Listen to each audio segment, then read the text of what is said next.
No evangelho que escreveu Mateus, capítulo 14, versículo 13 a 21.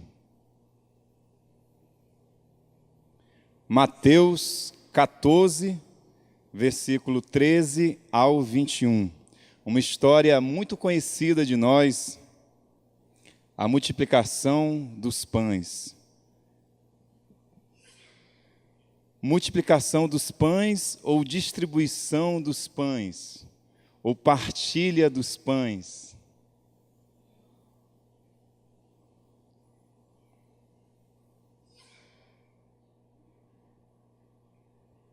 Eu dei o título à minha mensagem de Salvos pela Solidariedade. Evangelho que escreveu Mateus, capítulo 14, do verso 13 ao 21.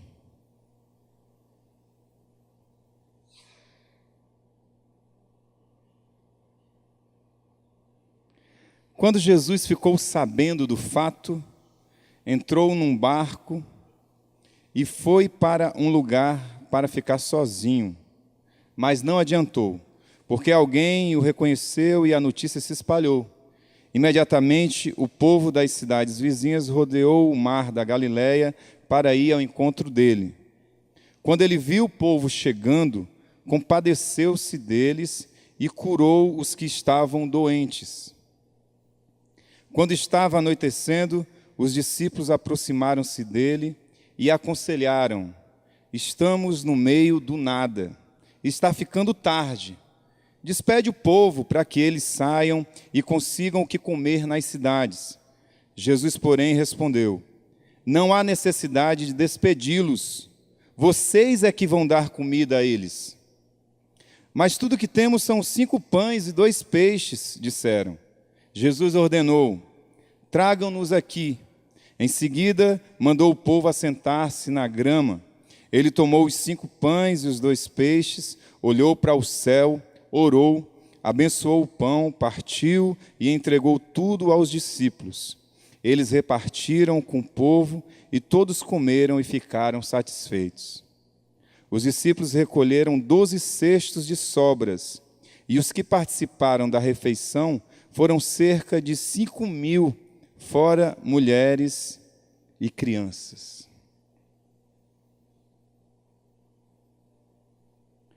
Essa reflexão nasceu em um dos cafés devocional que a gente tem aqui aos domingos com a liderança da nossa igreja, no 3º domingo.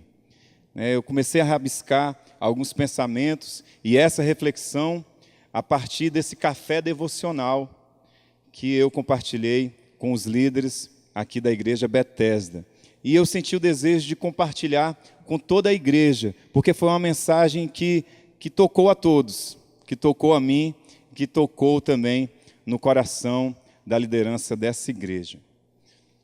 Semana passada eu cantei uma canção minha, chamada Gente que Faz. E eu dizia que a história não é feita pelo gênio, não é feita pelo inteligente, pelo forte, pelo veloz, mas por aquele que mete a cara e faz, a despeito do recurso, da capacidade qualquer uma. A história é feita por gente que vai lá, mostra a cara, mete a cara e faz. Porque quantas mentes brilhantes ficaram no meio do caminho? Você conhece gente capaz, gente de uma mente brilhante, que ficou só na promessa? Seja na igreja, seja no bairro, seja na academia, né?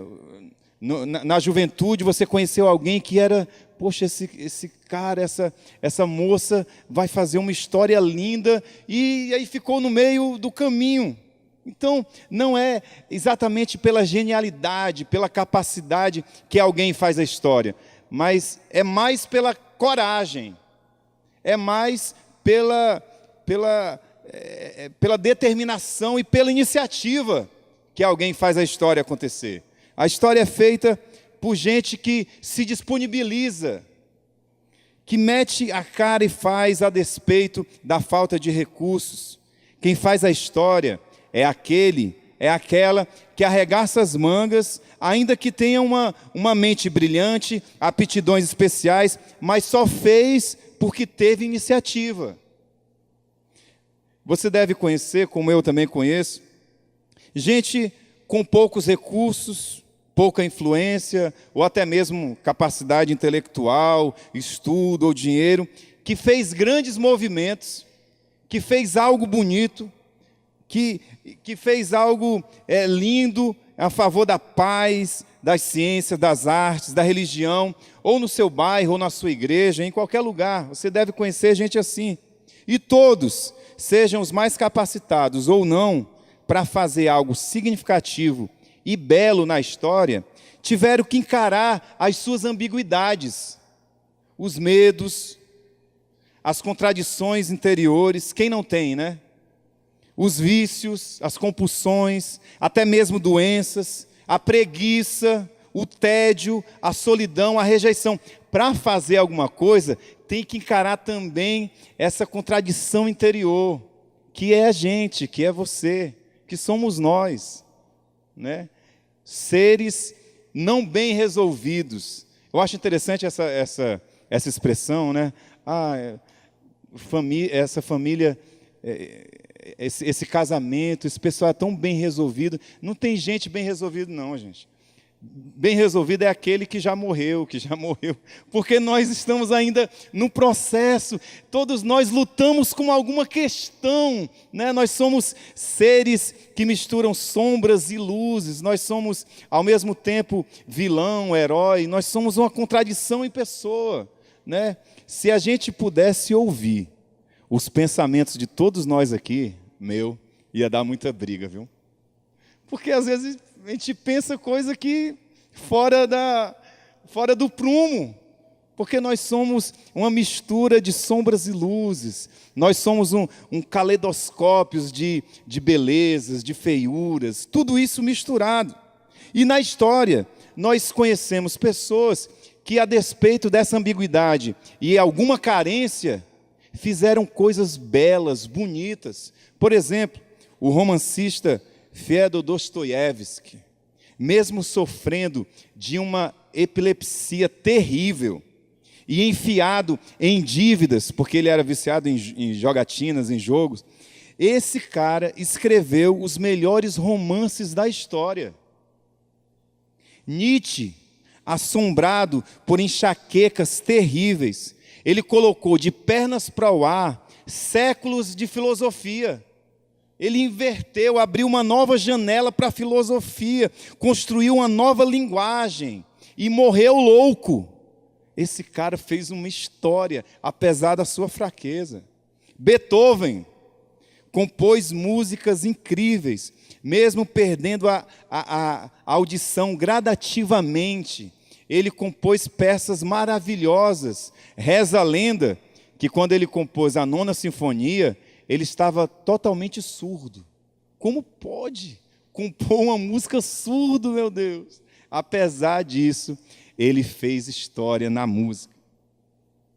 Então, para as pessoas que estão incomodadas e querem fazer alguma coisa pela vida, jamais é desculpa a saúde debilitada, o medo, a falta de recursos, a falta de adesão. Elas sempre inventaram uma saída, porque elas incomodadas, eu tenho que fazer alguma coisa, eu não posso ver esse mundo assim e não fazer nada, eu não posso me importar apenas com minha vida, com o meu projeto, com a minha família, eu preciso fazer alguma coisa.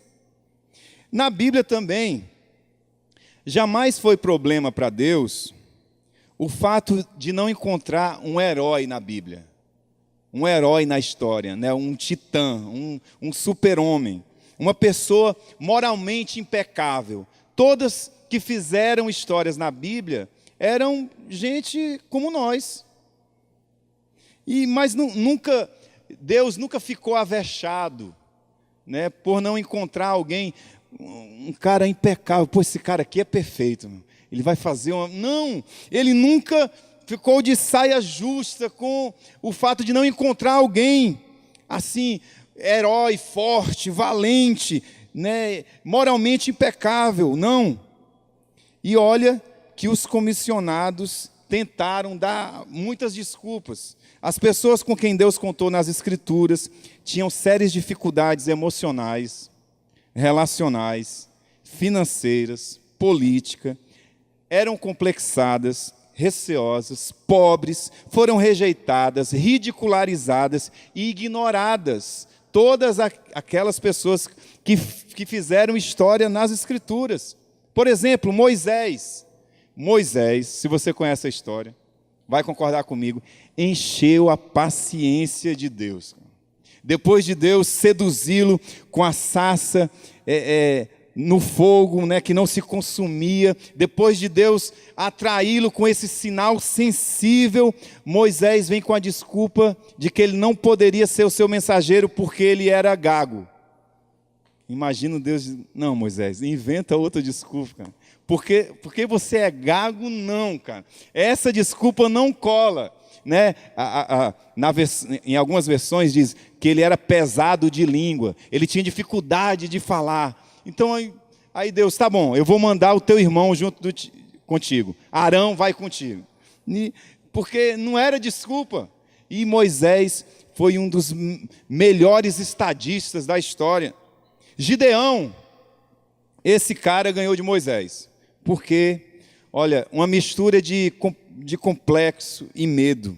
Ele dizia assim: Deus, a minha tribo é a menor de todas, a minha família é a menor da tribo, e eu sou o menor da minha casa.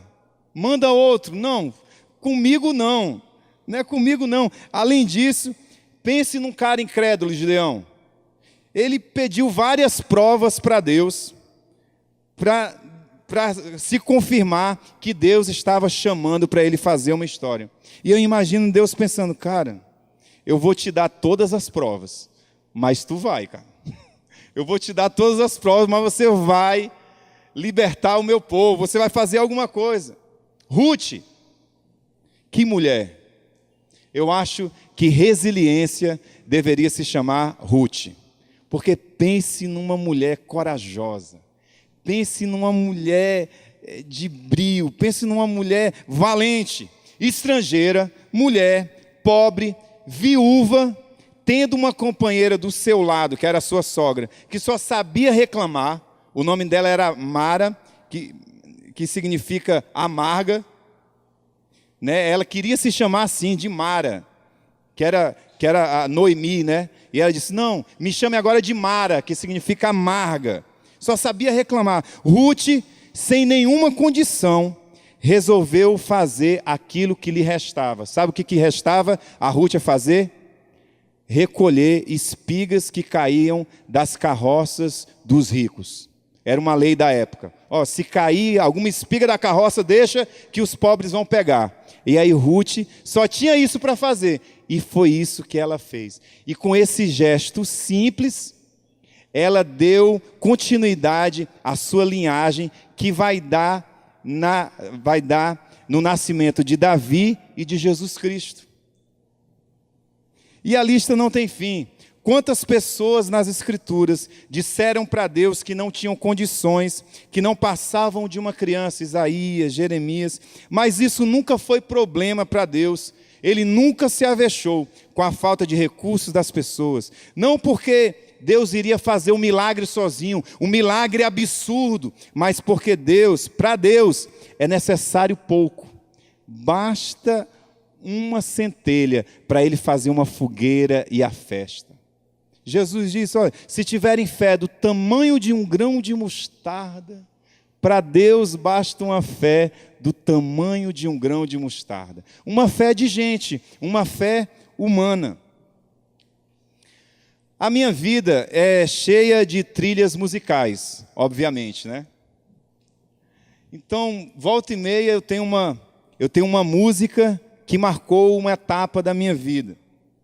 E há uma música que faz parte da minha memória afetiva, que está no CD de um cantor norte-americano chamado Ron Kenoly. E esse CD, eu e o Elenay ouvíamos quando estávamos indo embora de Fortaleza para Curitiba, num Gol que ele tinha. A gente estava indo embora para Curitiba para começar a Igreja Bethesda ali na capital paranaense. E a música, essa música em específico, falou muito ao meu coração. Ela dizia assim: se o Senhor pode usar qualquer pessoa, você pode me usar. Toma minhas mãos, Senhor, e os meus pés. Toca meu coração e fala através de mim. Se o Senhor pode usar qualquer pessoa, você pode me usar. Por que eu estou contando isso? Porque essa música tocou o meu coração. Porque, gente, vocês não imaginam, vocês não têm ideia do meu despreparo quando eu fui embora para Curitiba. Né, da minha falta de preparo, apenas com 21 anos de idade, sem nenhuma formação, né, apenas com ensino médio, liso de tudo, ingênuo de tudo, né, sem nenhuma promessa da Igreja Bethesda, a gente vai te dar uma ajuda de custo. A minha única promessa, sabe qual era? O Elenay falou assim: cara, você vai morar comigo, você vai comer do que eu comer. Se eu comer ovo, tu vai comer ovo.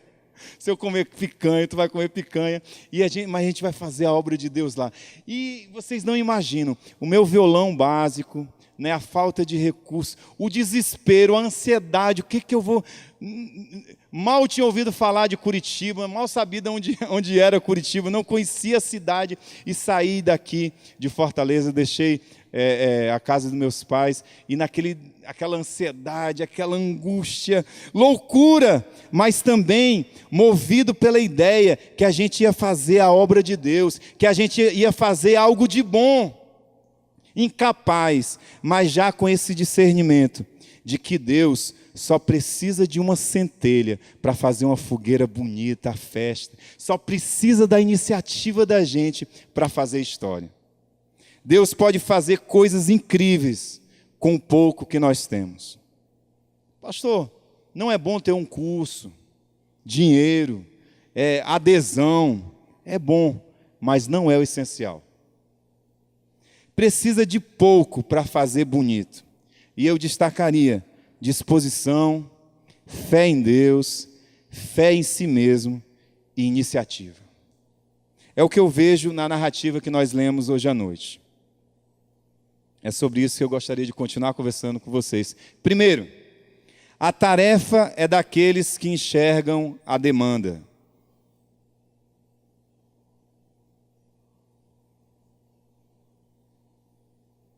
Sabe quem é o primeiro capaz de realizar uma tarefa? É aquele que primeiro enxerga a necessidade. Essa pessoa é a primeira capaz de fazer a tarefa.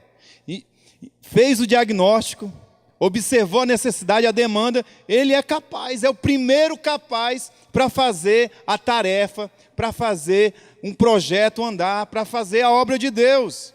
Olha, os discípulos trazem a Jesus um raio-x da realidade, um diagnóstico. E é até realista e preciso. O que é que eles falam para Jesus? Jesus, nós estamos no meio do nada, né, o versículo 15. Estamos no meio do nada, está ficando tarde. Despede esse povo para que eles saiam e consigam o que comer nas cidades. Criatividade é a imaginação trabalhando para resolver problemas. Ora, os discípulos já tinham a matéria-prima, o problema.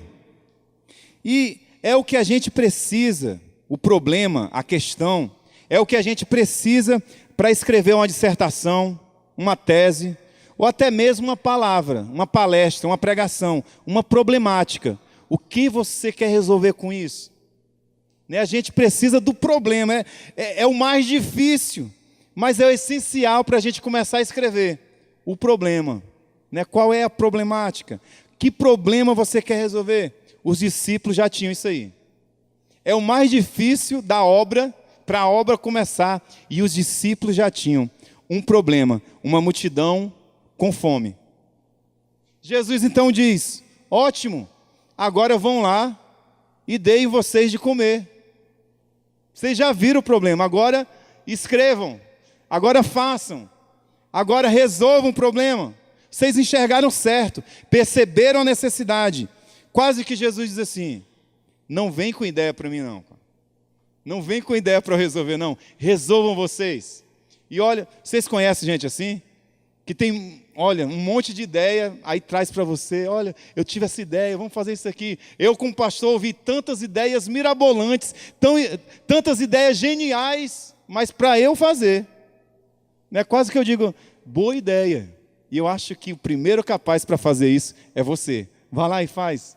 Quase que Jesus diz: não vem com ideia para mim não, cara. Não vem com problema para mim não. Vai lá e deem vocês de comer a essa multidão. Porque dar ideia é fácil. Deem vocês a eles o que comer. Essa frase ficou me incomodando. Essa frase ficou conversando comigo. Qual é a nossa tarefa como igreja, queridos? Alimentar pessoas. Matar a fome de pessoas. Como eu disse na semana passada, reinventar histórias. É se importar com elas e não nos ver livres delas. E não despedi-las, e sim alimentar a sua fome. É nos prepararmos com todo o esmero para servir as pessoas. Essa é a tarefa de todo líder aqui na igreja, alimentar as pessoas. Aliás, é a tarefa de todo seguidor de Jesus. Perceber a fome das pessoas e alimentá-las. Elas têm fome de quê? De beleza. Tem fome de pão mesmo. Tem fome de sentido, de significado. A gente pode ajudar as pessoas nesse processo. E essa tarefa é intransferível.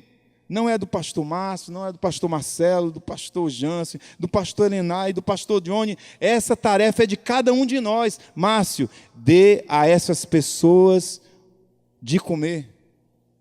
A tarefa não é do Márcio, é sua. Dê você às pessoas pão. Deem vocês a elas o que comer. Mas só tem 5 pães e 2 peixes. Deem vocês a elas de comer. Mas só tem... Deem vocês a elas o que comer. A tarefa pode ser feita apesar dos poucos recursos. O que você tem? É isso que Deus quer que você use. O que você tem? Qual o seu talento? Qual é o seu jeito de ser? É isso aí. Isso aí dá para fazer uma história linda. Podemos fazer o nosso trabalho com o pouco que temos, do jeito que nós somos. Quando eu era adolescente e comecei a tocar violão, eu já contei isso para vocês, né? Eu queria ser igual o pastor Alisson. O pastor Alisson, olha, e eu gosto de brincar, né? Porque para ser igual ao pastor Alisson, faltava muito melanina ainda, né? Mas não só isso. Um gogó de ouro, né? Uma capacidade de compor canções. E aí, quando eu percebi que eu não poderia ser igual ao pastor Alisson, aí eu queria desistir. Poxa, vou fazer outra coisa, cara.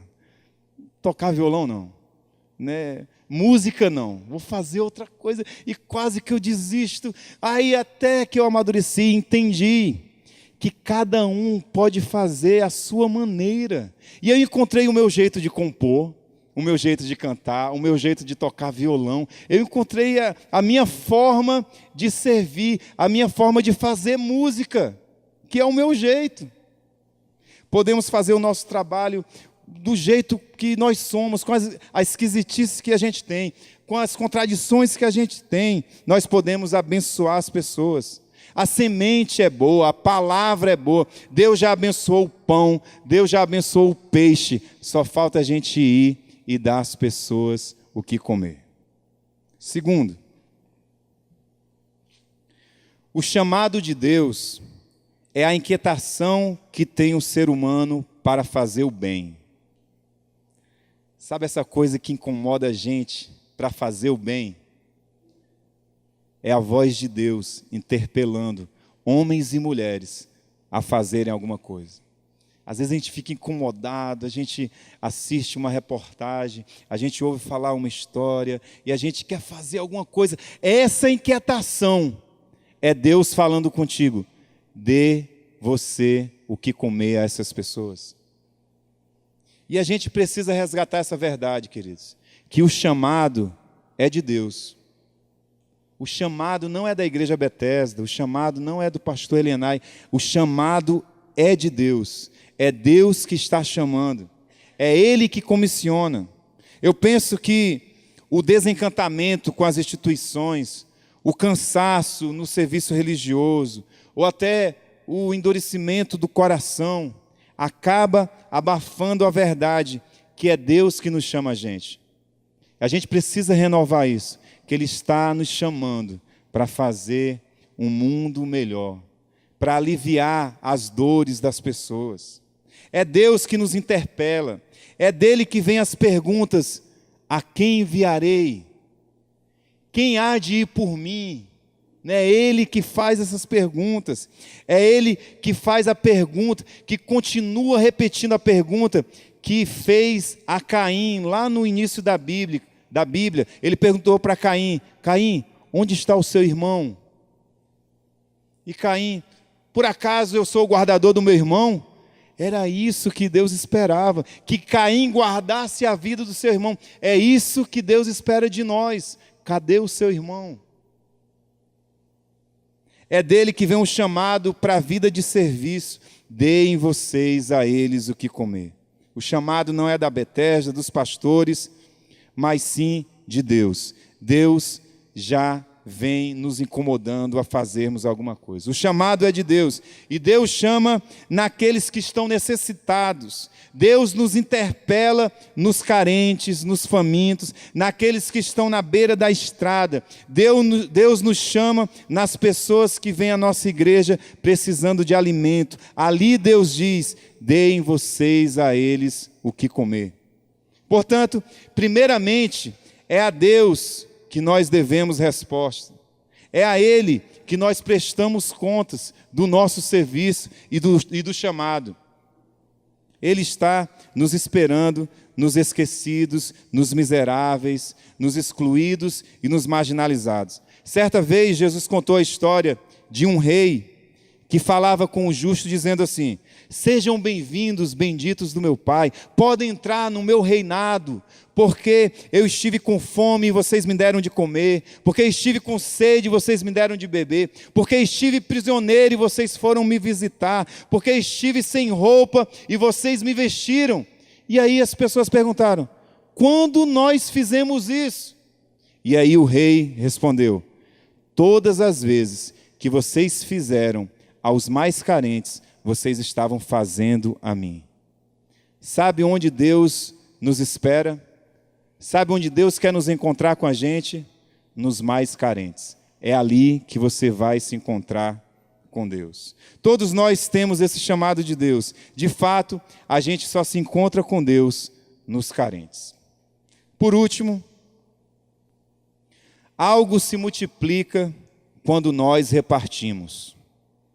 Algo se espalha quando nós compartilhamos. Essa é uma das verdades que tem nesse texto que a gente leu. É esse o princípio que eu vejo nessa narrativa de milagre. Quanto mais se dá, mais se espalha. Os discípulos iam repartindo e os pães e os peixes iam se espalhando. Os discípulos compartilham e mais pessoas ficam satisfeitas. A coisa se espalha quando a gente compartilha, quando a gente dá, quando a gente distribui. É assim com a gentileza, é assim com a graça, é assim com a alegria. E é assim também com fofocas, com violência. Quanto mais se espalha, quanto mais se dá, mais se multiplica. E parece que numa velocidade maior, né?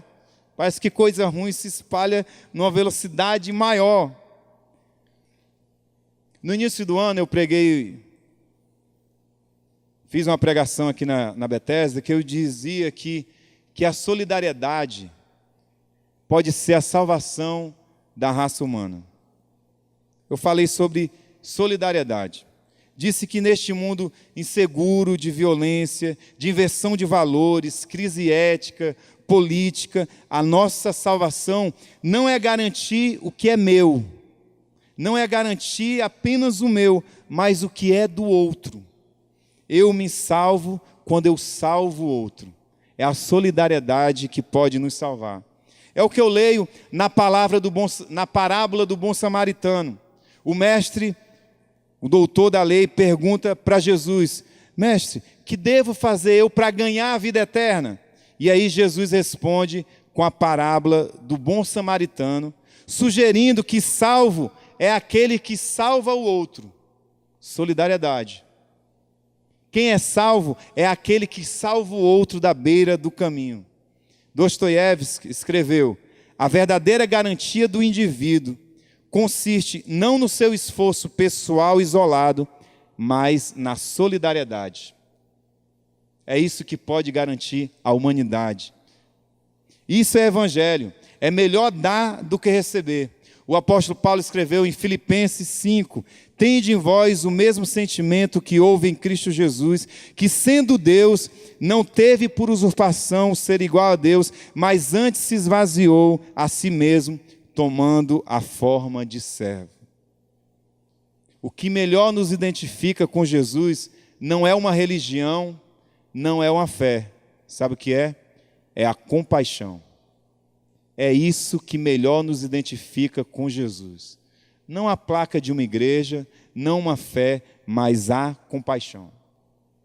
No texto que nós lemos, é isso que acontece. Os discípulos não apenas garantiram o seu lanche, mas o de toda a multidão. A solidariedade matou a fome dos discípulos e daquela multidão carente. Foi para isso que você foi chamado por Deus, para ser solidário. Foi para isso que você foi tocado um dia pela palavra de Deus, para cuidar de outras pessoas. Você está servindo nessa igreja porque você viu uma demanda, viu uma necessidade. E a história da Bethesda se faz com gente assim, que mete as caras e faz. Pessoas que, independente da falta de recursos, arregaça a manga e trabalha. Gente, que eu fico emocionado aqui, que trabalham durante a semana, né, tem o seu trabalho, tem que correr atrás da sobrevivência, mas encontram um tempo para servir a sua igreja. Isso realmente me comove. Gente que serve os irmãos, que empresta os talentos à sua igreja para abençoar a sua igreja.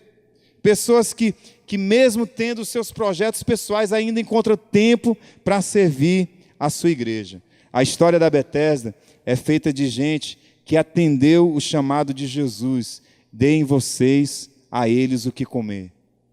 E a história é feita por gente que, independente de religião, percebeu uma demanda, percebeu a necessidade e estão alimentando as pessoas, seja na arte, na ciência, na religião, cada um à sua maneira, dando às pessoas o que comer. Fica em pé comigo, vamos ter um momento de oração.